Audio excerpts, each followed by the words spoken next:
And she said my sister was like looking around the room, like she was following somebody walking. And my mom was like, yo, you tripping. You know what I mean? You should stop doing that. You're really making me nervous. So she was like, you know what? Let me go cut the light on. So she goes to hop out the bed to go cut the light on. And my sister screamed like, no, you're gonna step on him. He's right there. Start my day dripping, in my day dripping. Tommy jacket vintage, take my style, switch it, hit the block, spin it, then the block thickens, hit the block, spin it, then the block thickens, start my. What's good, YouTube? It's your boy NewEraMar back again with another video for y'all. Tonight, preferably tonight. You should probably watch this at night in the wee hours of the morning, like 12 midnight, 1, 2, 3 in the morning. That's when you should watch this video, okay?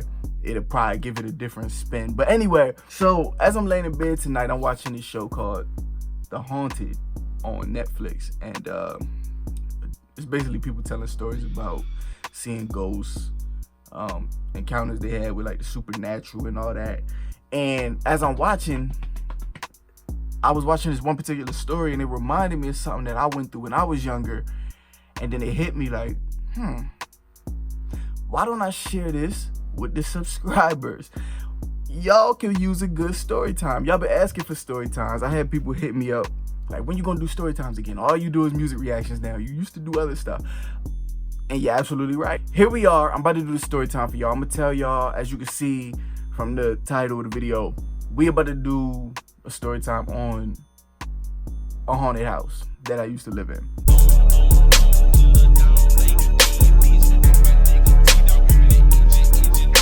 Now, first of all, it was an apartment that I lived in at the time. It was an apartment that I lived in with my family.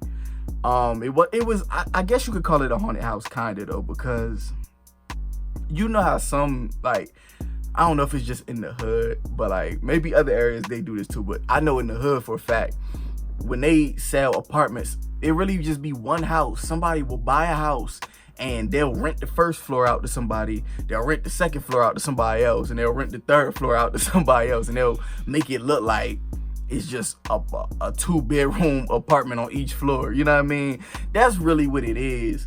But like, that's what we was living in. We moved into a section where we had the second and third floor. Like, we ended up getting like the 2-floor apartment or whatever, you know what I mean? So that's how we was kicking it. We got the second and the third floor. It was cool, you know what I mean? So let's get into it. We moved into this crib. It was me, my mom, and my oldest sister. Like, she's still my little sister, but she the oldest one.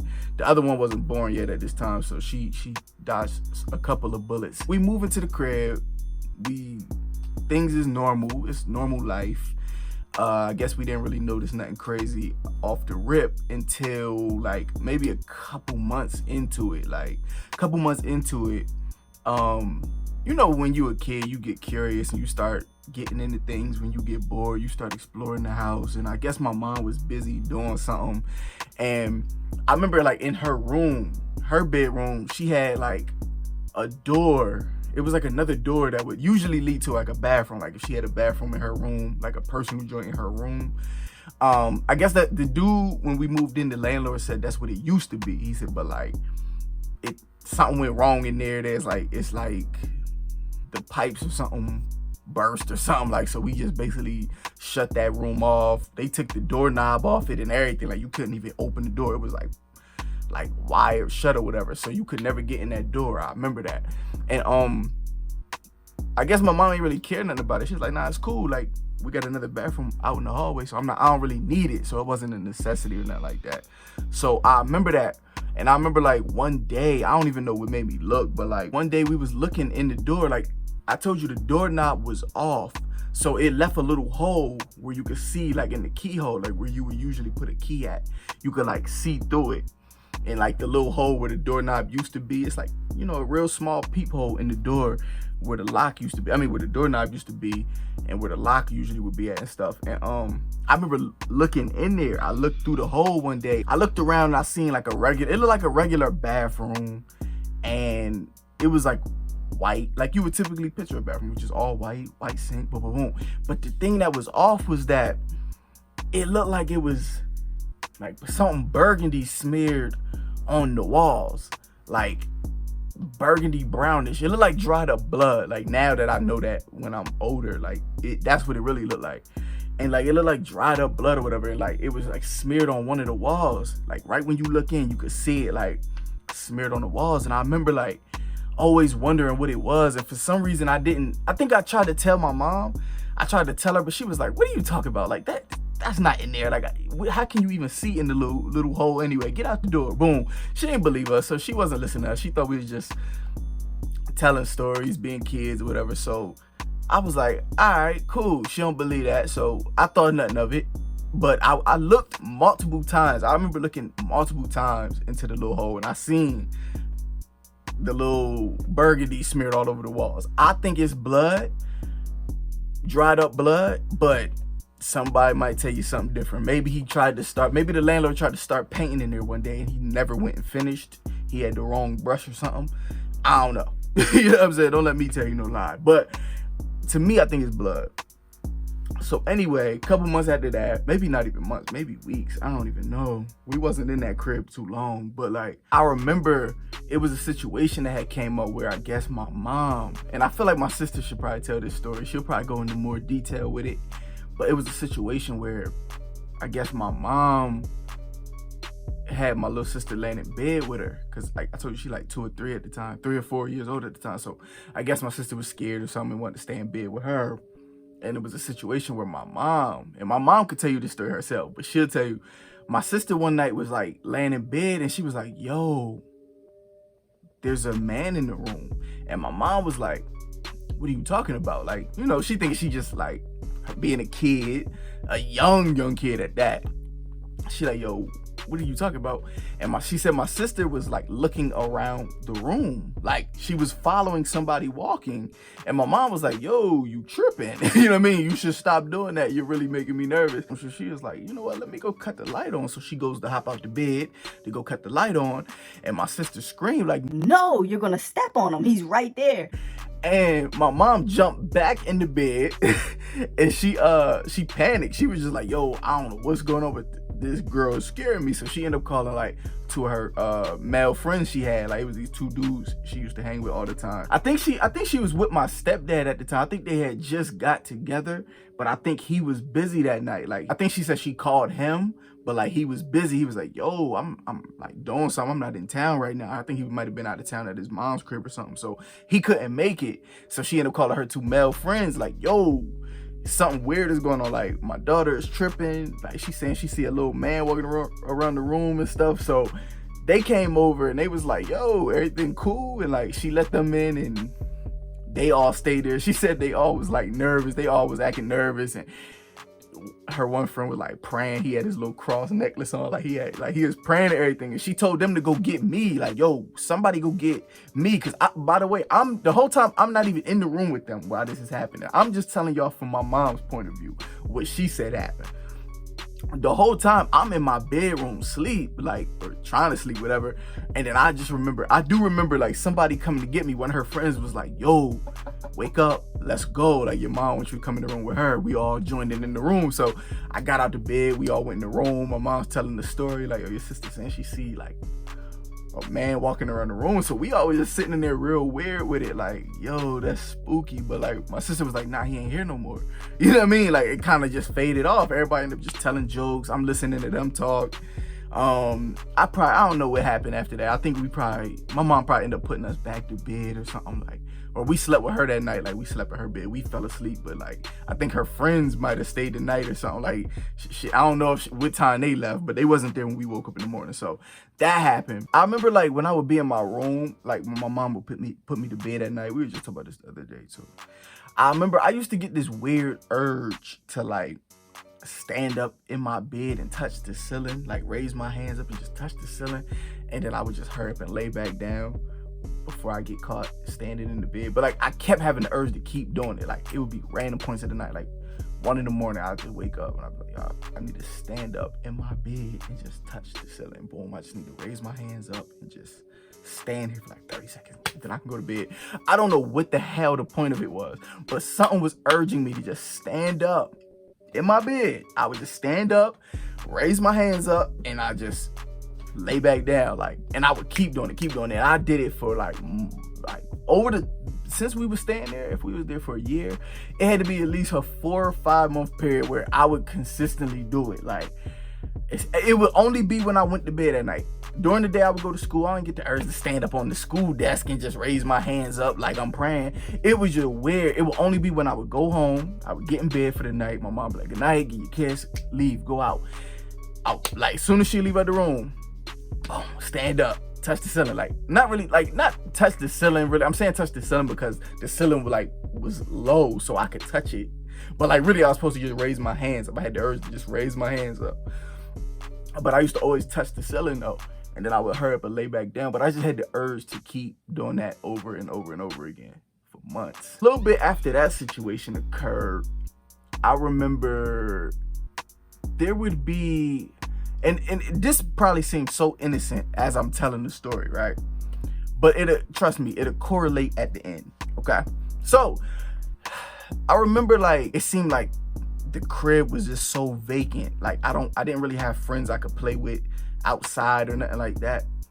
When I moved there, like when we first moved there, there wasn't no friends around. It seemed like we had no neighbors or nothing either. I'm pretty sure there was people who lived in the apartment to the right of me and to the left of like our crib, of course. You know what I mean? I just didn't see them. I was assuming they were like older people and they just never come outside for any reason. I remember like in my bedroom I used to have, it was like a window. I had a window and like my window was on the side of the house that we were staying in, of the apartment. So like when I look out my window, I just see the house next to us. Like I see the neighbor's house, the connecting house. I could see that. It's like a little alleyway in between us, but like, boom, I could clearly see the other joint. You know what I mean? Hopefully y'all can picture what I'm saying. And I remember, I used to always look out the window and just be like dancing in the window or like screaming out the window, doing stupid stuff. And I remember one day I was looking out the window and I seen a little girl. She like shit about my age and she lived in the joint right across. And she, like, one day I was talking to her and she was like, yo, she opened her window, I opened mine. And she was like, yo, what's up? And I was like, hey, what's good with you? You know what I mean?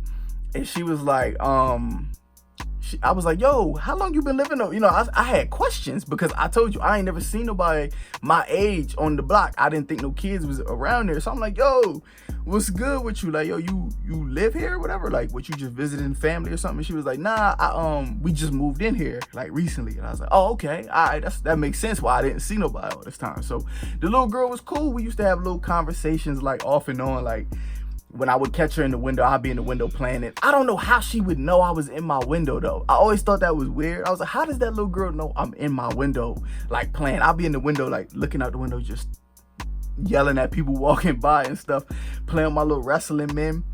And I remember she would just appear in the window. She'd be like, yo, you back again? And she'll open the window, we'd be talking. She'd be like, yo, what school you go to? I'm like, yo, I go to the joint around the corner. She's like, oh, okay, cool. She was like, yeah, I don't really go, I don't go to school around here. My school like way out the way. And I'm like, oh, okay, boom. I was young, so I don't know nothing about nothing. So I'm like, all right, cool. And I remember one day I was hanging out the window. My mom used to hate me hanging out the window, right? But I was hanging out the window talking to the girl. And I remember my mom walked in and she was like, hey, yo, who you talking to? And I looked back, I was like, oh, I'm talking to my friend. It's like a girl who lived right across the joint. When I looked back, the little girl was gone. It was like, nothing was there. The window was shut, everything. My mom was like, you tripping? She said, ain't nobody over there. Get out the daggone window. I'm like, Mom, I know the little girl. She be there. And I was like, yo, her name, I cannot remember the girl's name. She told me her name. I can't remember the name. I swear I can't. To this day, it bothers me. But it was a black girl. I remember that. It was a little girl. She about my age. But my mom was like, ain't nobody over there. But then I remember like my mom walking back out the room. She was like, stay out that window. Go do something. So my mom left back out. And when I looked back, the girl was there again. She was like, yo, who is that? I was like, yo, that was my mom. And she was like, oh, she said, I had to duck out the way. I thought it was somebody. I thought you was in trouble. I was like, oh, nah, you good. That's your mom Dukes or whatever. You know what I mean? So I chalked it up to be nothing. I'm like, all right, the little girl weird shit. Why she ain't want to see my mom or whatever? But whatever. I would see the girl off and on. Like over like, I would say over like a 2-month period. Like once a week at least, I would probably be in the window playing. I don't know how she knew I was in the window, but she would just happen to be there when I happened to be there. She would just appear like yo, I can't remember her name, but I just wanted to say that like this was real random. So to wrap this up, so basically all of this stuff is happening in a 1 year period, right? And I remember we ended up moving out of that crib in like 2000 at some point. So I'm sure it was 99 when we was living there. We moved out early 2000, like probably around the summer or something like that. Probably like 2 years later, like we moved into a whole new crib. We moved out of there. We never looked back. And one day my uncle came over to the crib and he was telling us, we was just having random conversation. He was like, yo, remember y'all used to live in that weird ass apartment? And we was like, yeah, like how could we forget it? He was like, yo, I'm glad y'all moved out of there because that joint creepy. He said, I don't even know why y'all moved in there. Like, I would have never moved in there. And we was like, yo, why you say that? Like, what was wrong with the crib? And he was like, first of all, the crib y'all was staying in used to be a funeral home. He was like, y'all used to stay in a funeral home. Like, that's what it used to be until they like broke it down and like they ended up like making it into like a little apartment or whatever, like in the different sections. So I guess we was staying in a funeral home this whole time. He said, so they used to bring the bodies there, clean them up, boom, boom, boom, you know, do all that, put them in the tux and all that. And I was like, what? And then he was like, and what's even crazier was like the crib next to y'all, the crib right next door to y'all. He said, yo, that crib, I guess he said the reason nobody ever stays in that crib is because the family that used to live there, I guess it was a mom, a dad, and a daughter. And he was like, yo, the mom and the dad went crazy one time and they killed the daughter. And the police ended up finding the daughter buried in the backyard of the crib. He said, right next door to y'all, like it was in that backyard, they found the little girl's body and like, it was on the news and everything. He said it was like just a couple years ago. He said, but like they don't let nobody move in there no more. I guess they trying to like knock it down soon or something, whatever they gonna do with it. He said, but like, and it's crazy because right next door where y'all was staying at is actually a funeral home. He said, so like it's like a lot of weird energy there. He said, like, I don't even know why y'all was staying there that long. And then it hit me. I was like, wait a minute. So now I'm putting two and two together. Like I'm putting it all together in my head. I'm like, hold on. So you mean to tell me the crib we was staying in used to be a funeral home? Then I thought like to my little sister, like telling my mom, like, yo, you gonna step on him. There's a man walking through the house, like through the rooms. And I was like, okay. So there's a creepy man walking around the room. There's blood on one of the walls or whatever. It just looked weird. It just looked like it was like a weird room. And it was just like, it was supposed to be a bathroom, but it just seemed like blood smeared on the walls or something. Like just something weird about it. Then I thought back to like all the creepy stuff that then I thought back to the little girl I used to see in the window at the apartment right across from me, which is where they saying a little girl was murdered at and found her body was found in the backyard. And I was like, hold on. If they telling me nobody lived in that crib for years, but I used to see a little girl over there all the time, was that the little girl who was buried in the backyard?